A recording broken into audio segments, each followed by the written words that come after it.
It's over! He's done it again! Unbelievable! Oh, straight into the roof of the net. Nice one. Straight down the middle. So a good performance from both teams here. Hi and welcome to Firstpost. I'm Rupha Ramani. Let's get started.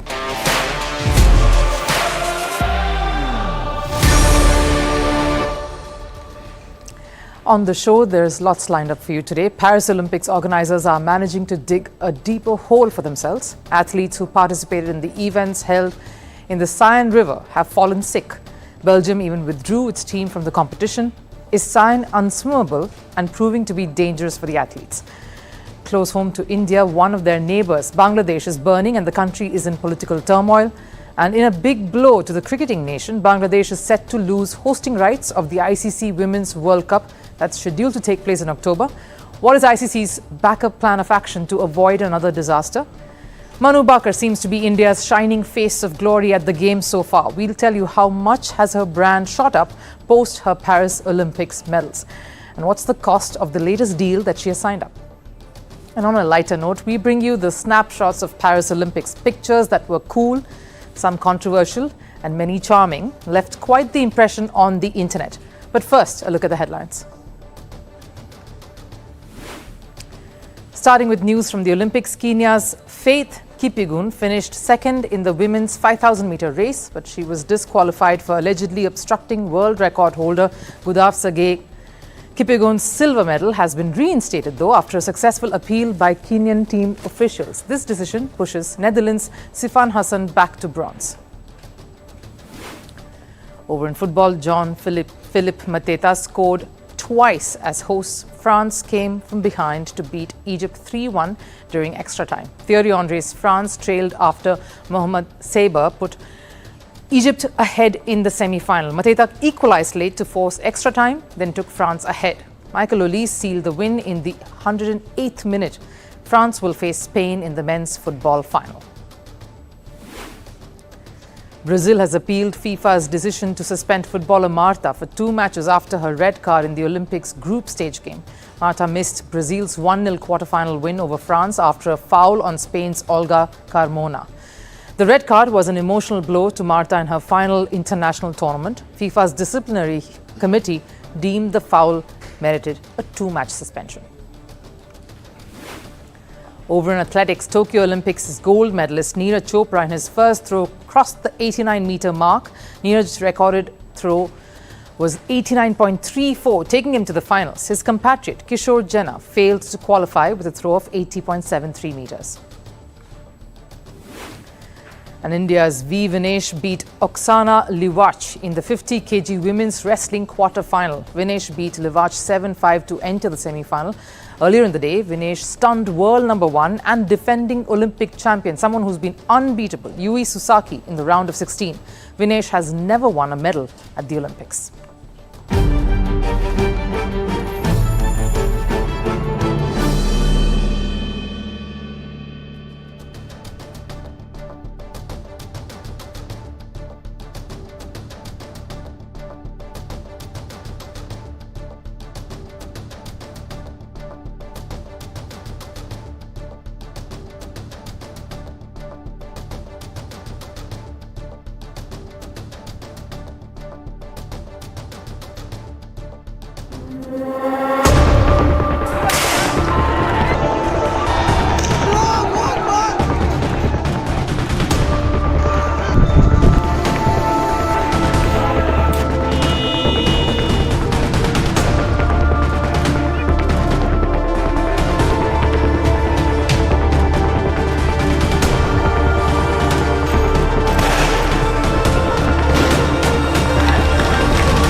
The situation in Bangladesh is tense. There has been political turmoil brewing in the country for weeks now. What started as protests against the reservation system has turned into a bit of a nightmare. Violence erupted, leading to several deaths. A government completely under siege, forcing the Prime Minister Sheikh Hasina to flee, and a regime for 15 years to come to a grinding halt. And this catastrophe has not spared anyone associated with the government. Bangladesh former cricket captain Mashrafe Mortaza Remember, he turned politician and secured a seat for a second consecutive term for Sheikh Hasina's Awami League, also bore the brunt of the protesting public. Mortaza's house was vandalized and set ablaze.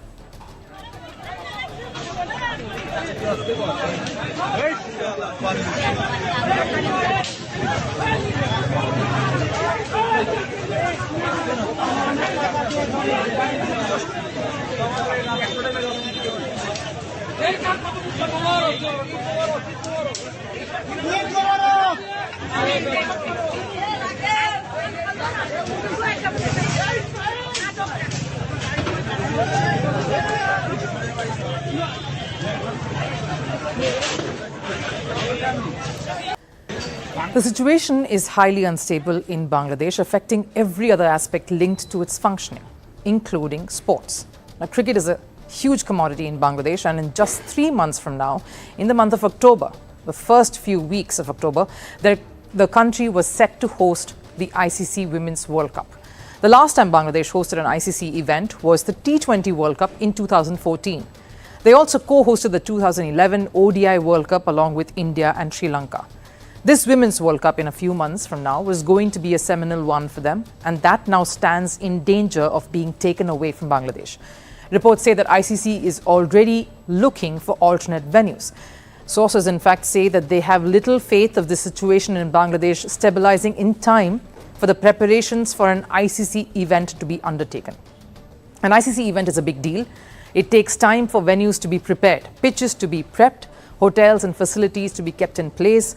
Teams need to travel and stay in the cities and feel safe. None of that is even remotely possible, seeing the kind of mayhem that is gripping the whole country. ICC has thought of a few backup venues already. The countries are some of the neighbors, quite obviously, so the options are India, but of course, Sri Lanka and the UAE. Let's look at the three options individually. India, they are the most experienced of the subcontinent countries when it comes to game development and of course hosting ICC events. Their last ICC tournament was in fact held just last year in November. They will be able to get things in place. This is in fact the country that has lent a helping hand to its other neighbors, Afghanistan and Nepal, when it has come to hosting their games and providing infrastructure in the form of stadiums and facilities for the teams to practice and players to hone their skills in. So when it comes to getting things in place in short notice, ICC needn't look beyond India. The only snag here would be the issuance of visas to the Pakistan team, as that takes a while. But that could also be handled if it comes down to picking India as the venue. The other option, of course, is Sri Lanka. The last time they hosted an ICC event was in 2012, the T20 World Cup. The issue here is the weather, the biggest concern. It's rainy season around the months of October and November all through the island country. So that could prove to be a bit of a deterrent for the tournament. The third option, quite a good fallback one for ICC always, has been the UAE. They've almost always stepped up to accommodate matches and tournaments in stopgap situations, whether it was owing to certain circumstances like India not being able to travel to Pakistan, or the pandemic a few years ago, where they stepped up to host the Indian Premier League, a tournament that they were able to conduct despite the many restrictions and concerns that loomed large. UAE has the infrastructure and facilities to handle multiple team events. The only concern would be the tracks that need to be prepped to provide more evenly contested matches. ICC will have to make their decision rather quickly, as they will have to give the new host enough time to get the preparation started. And it's a tournament that has to take place with no hiccups. After the mini disaster of the USA leg at the recently concluded Men's T20 World Cup, ICC will want to be doubly certain that there are no loopholes or any issues that aren't being ironed out in time. It's a massive blow for Bangladesh as a cricketing country and for the people who love the sport and are ardent fans, passionate fans who travel the world over to support their team. For a country that only burst onto the international scene as late as the late 1980s and attained full ICC membership only as late as 2000. Bangladesh had made massive strides in the sport, but this situation is threatening to peg them back, if not resolved.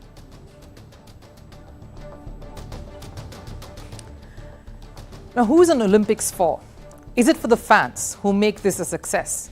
Is it for the host country who tried to create an impression on the world watching? Or is it for the athletes, the ones who give everyone involved the most memorable moments? Not much argument in there. Athletes make the tournament what it is. So if the athletes fuel a tournament, why are they being forced to compromise? That's what this Olympics is beginning to look like. Athletes being forced to compromise on their sleep, being provided the narrowest cardboard beds, athletes forced to compromise on their food, providing meals that is in keeping with what the organizers want to give and not what the players want to consume. The days have led to food shortage, toilet paper scarcity, lack of air conditioning to sleep deprivation due to uncomfortable mattresses. Forcing Italian swimmer Thomas Kichon, who won a gold medal at the 100-meter backstroke event, to sleep outside the Olympics village. Now, that's a picture taken of him in deep slumber, something many athletes have been deprived of, a good night's sleep. The most basic requirement. And that isn't all. From poor refereeing to a gender row where an Algerian boxer has been bullied, it seems that athletes at Paris have fought more mental battles off the field than they had to on the field. But wait till you hear this. The latest is of an athlete who's fallen sick after a swim in the River Seine. Belgium triathlete Claire Michel fell ill after competing in the women's triathlon event. Michel was hospitalized and treated for an E. coli infection. E. coli, a bacteria that can cause serious intestinal and medical concern. How is it transmitted? Through contaminated food or contaminated water that makes its way into the digestive tract via the mouth. Michel fell sick right after her swim in the River Seine, and that forced Belgium to pull out of the mixed triathlon event. Now, while the Belgian authorities didn't blame River Seine's pollution levels for Michel's sickness, the truth is Michel isn't the only athlete who fell ill after swimming in the river, highlighting a potential hazard for anyone swimming in River Seine. Before Michel's, Switzerland's Adrian Brifford had a stomach infection. This after Brifford competed in the men's triathlon event. He too pulled out of the mixed triathlon events thereafter. A Canadian triathlete, Tyler Mislochuk, got sick and threw up 10 times. Not a pretty sight, and not something you want to experience right in the middle of the most important tournament in your life. So it's not just one athlete. Many of the triathletes and those who swam in the river have had serious illnesses to combat, leading me to believe that the River Seine was indeed not swimmable. Pretty enough to be a tourist and ride on a yacht and take in the sights and sounds, sure, but not safe enough to be an athlete and swim in. Confirming this fact was Belgium triathlete Jolien Vermeulen, who was part of the women's triathlon event. Can't say safety of athletes is a priority. While swimming under the bridge, I felt and saw things that we shouldn't think about too much. The Seine has been dirty for 100 years, so they can't say that the safety of the athletes is a priority. I took probiotics. I had the idea of not drinking water, but yes, IT failed. They couldn't cancel the race completely either. Now they just have to hope that there won't be too many sick athletes. They have to hope there aren't too many sick athletes. Vermeulen's clearly saying that those who swam in the river felt something wasn't right. And picture the predicament of the athletes for a second here. You have to swim through a river that doesn't feel right. And if you stop, you're affecting the chances of your team, your country winning a medal. And think about it, a river where public swimming has been banned for over a century. How could it be squeaky clean so soon? Despite France's more than $1 billion investments on the cleanliness front, it is fair to say the river failed to deliver. Before the men's and women's triathlon events took place, the practice sessions, in fact, were cancelled. The organizers, though, went ahead and conducted the main events in the fear of backlash coming in from all quarters of them having to cancel events at the Games. But they didn't think it would take an ugly turn with athletes falling sick. Despite this calamity, the mixed relay event went ahead as planned, despite the practice sessions to those also being called off due to high toxin levels in the water. Clearly, the toxin levels in the water did not miraculously fall a day later for the event to take place. So safe to say, player safety was compromised. In an attempt to save face, Morgan Pearson highlighted that organizers could have invested more in having a clean water rather than cleaning the already dirty water. His competitor, Tim Helwig, talked about how such chaos disrupts the performance of the athlete And the Belgium Federation, who had to pull out of the events, went a step further and said, "I hope the lessons will be learned for the future events." And even after the triathlon was conducted, the authorities went ahead and called off the practice sessions for the marathon event. That is still left to be conducted, and this time the organizers didn't even give a reason. What started off as a nostalgic need to create a beautiful panoramic event, swimming in River Seine, has resulted in a debacle that could snowball if federations of other countries decide to speak up. Even if they don't, I have to ask, why was Paris so ill-prepared in this count? Second, why could an alternate plan not have been thought out earlier? And third, and most important, how could they compromise athletes' safety? An answer to all those questions point to an episode that has caused a dent to the image of Paris and Paris Olympics. The Paris Olympics for the Indian contingent has been so close yet so far. The country clinched 3 bronze medals at the events, but another 3 medal chances also went begging. Arjun Babuta finished 4th in the men's 10-meter air rifle shooting. In mixed team archery, Dheeraj Bommadevara and Ankita Bhagat felt that heartbreak. In badminton, it was Lakshya Sen who lost out on that bronze. And in the 25-meter air pistol event, it was Manu Bhaker herself who suffered a heartbreak. But for Bhaker, there was still a silver lining. She already had 2 bronze medal victories in 10-meter women's air pistol and 10-meter mixed team events. Sure, it would have been good to add on to another one, but it made this particular Olympics for her a very, very special one.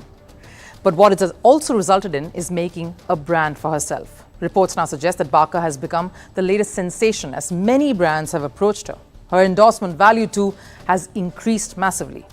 Is she the new face of Indian sports? When Manu Bhaker shot bronze at the 10-meter women's pistol event, she didn't just secure a medal for India. She launched her name on the global stage. A 22-year-old from Haryana had announced her arrival and in style. She went on to become an internet sensation after her triumphs. And when she added another bronze to her tally, becoming the first Indian to win 2 medals at a single games, she was slowly establishing herself as the face of India's campaign. With the whole nation lauding her efforts, her personal brand was bound to shoot up too. Reports suggest as many as 40 brands have approached Bhaker for endorsements. And given she is the most wanted athlete at this point, her fee has also skyrocketed. It is believed that Bhaker's fee has now increased by 6 to 7 times of what it was before Paris. To put this down to numbers, her fee per brand has gone up from $2.5 million to roughly $17 million. Reports suggest that one deal has been closed amounting to around $15 million. So clearly, Bhaker is making the most of her time in the sun. And why wouldn't she? She takes inspiration from Usain Bolt. And if Usain Bolt has taught us one thing, it's the importance of moving quick. The flow is with Bhaker. It's time to go for glory on the financial front too. Because even as India faced heartbreaks of finishing 4th in 4 different disciplines, finish line to stand up on the podium. So the 22-year-old clearly has the nerves of steel, a great quality that is very marketable. Bhaker is experiencing what Neeraj Chopra did after winning the gold at the Tokyo Olympics. Neeraj became the face of Indian athletics, and many brand endorsements came along with that gold. Manu Bhaker is seemingly on the cusp of reaping the rewards of her intent and grit displayed at the Games. No wonder she's been chosen as India's flag bearer for the closing ceremony. This, though, is just the beginning. As her mentors and inspirations would tell her, the road ahead is long and there is much distance yet to cover.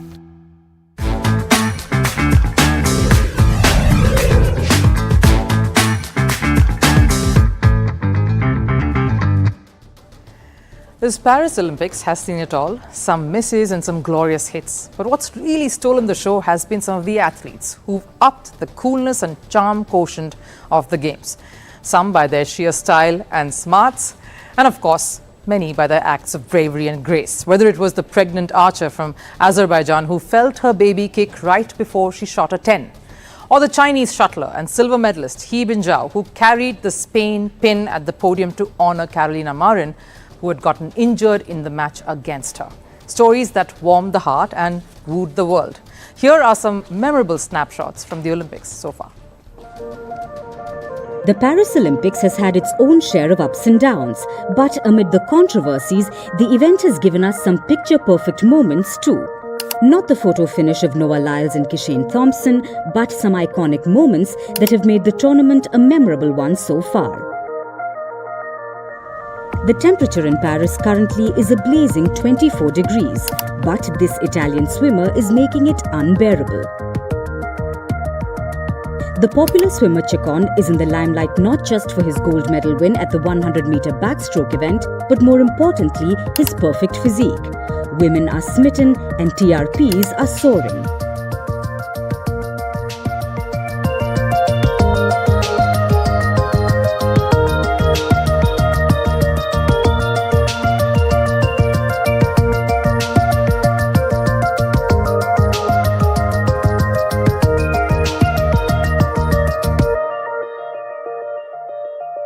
Next up is the ever-graceful Simone Biles.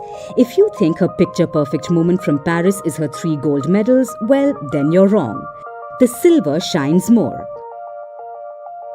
After her gymnastics floor routine, Biles threw one twist at the judges too. Biles gave them a long salute after her performance. This after judges gave Biles 0.3 points deduction earlier in the day for not saluting properly. And her grace continued even at the podium. Simone Biles and her compatriot bronze medalist Jordan Childs bowed down to their Brazilian competitor Rebecca Andrade, who won gold.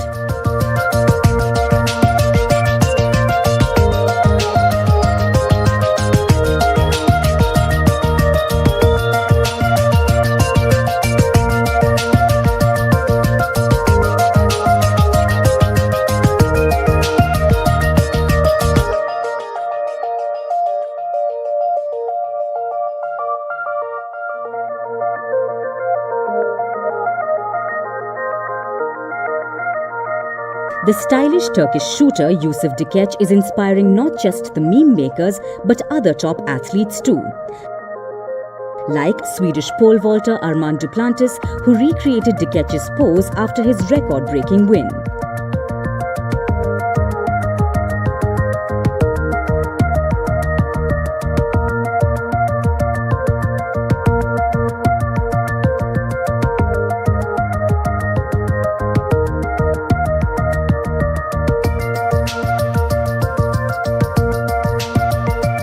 If Paris was going gaga over the Turkish sharpshooter, the Games also saw a lady boss in Kim Yeji. Yeji is going viral for her James Bond-esque style and seemingly effortless precision. She too shot to silver. Unlike Dikec, Yeji had full gears, making her even more threatening and adorable at the same time. But that threat eased up a bit when she was spotted carrying a stuffed toy elephant belonging to the 31-year-old's daughter.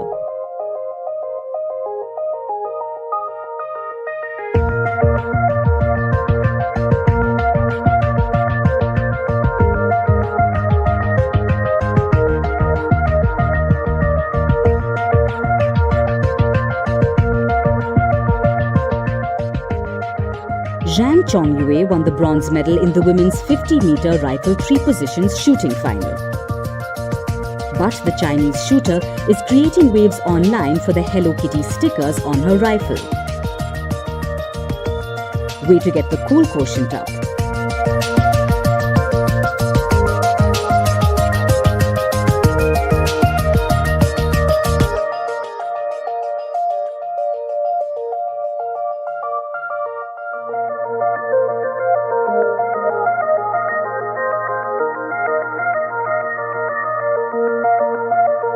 And then there was Egypt's fencer Nada Hafez.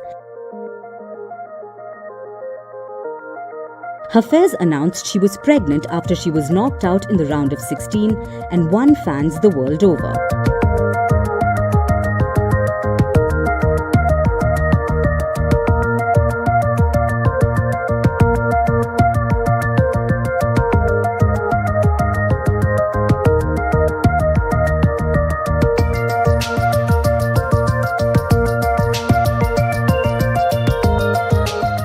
So, which of these quirky stars did you enjoy watching the most?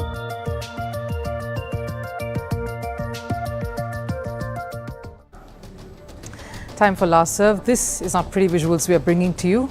Argentina football star Lionel Messi's mansion in Ibiza was vandalized by climate activists. The activists say the mansion was illegally constructed. Messi last appeared at the Copa America, which Argentina won.